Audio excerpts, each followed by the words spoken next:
I have huge expectations from this movie, and since the first trailer came out, my expectations started going down. The good news is this: once my expectations arrive to the ground, Zack Snyder has a chance to raise from hell. Batman vs Superman: Dawn of Justice review. I really enjoyed the opening scene because it's showing a side of a story which you never get in a movie, because people thinking that's not really interesting, and once you're watching a superhero movie you won't care about the people who try to save each other while the big gods fighting with each other and destroying the whole city. And now we have a chance to see a little tiny bit of this, which made Ben Affleck's enter so cool. And my opinion about Ben Affleck as the Bruce Wayne or the Batman is he nailed it! Ben Affleck was really good in this movie, and I think that can give a little tiny hope for the fans that he might can beat Superman. Since the first trailer, I have a couple of theories about Lex Luthor. Theory number 1. Lex Luthor has Asperger. I'm pretty sure there is something wrong with Lex Luthor, and maybe that's not just his mind. Asperger seems the most reliable answer, and let's face with it, if you're not growing up as a braver man, then you can become Lex Luthor, and trust me, that's not a good thing. Theory number 2. Lex Luthor is the Joker. Oh my gosh, that Robin dress, which was completely destroyed by Joker, and that reference that Batman has a past, it was so great.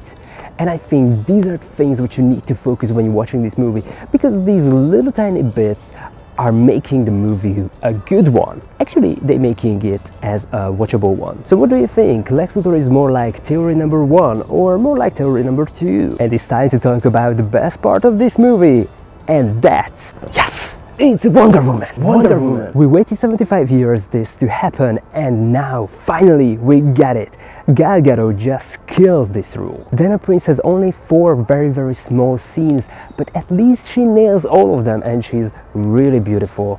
And yes, partly because of the dress, but mainly because she is really beautiful. Don't forget, I see her live on the London premiere, so yes, she is as hot as you would imagine. I really enjoy the scenes between Bruce Wayne and Diana Prince, and the way Bruce Wayne starts to investigate about this mysterious woman, and to find something about her in her past is just freaking wicked. And I think one of the best parts of her appearance in this movie is definitely that she has the right to introduce us to Cyborg, Ezra Miller's Flash, and Aquaman, and those first sneak peeks feels really good. Those little tiny touches just makes you feel alive, and they make you want the Justice League movie more and more and more. And Wonder Woman's entrance was just a mind-blowing scene where she came and she kicked the asses, and the guy's just standing there as, is she with you? I thought she's with you. And you have no idea what's going on, but she's kicking some really serious ass. And yes, we get Doomsday, and Doomsday is created by Lex Luthor.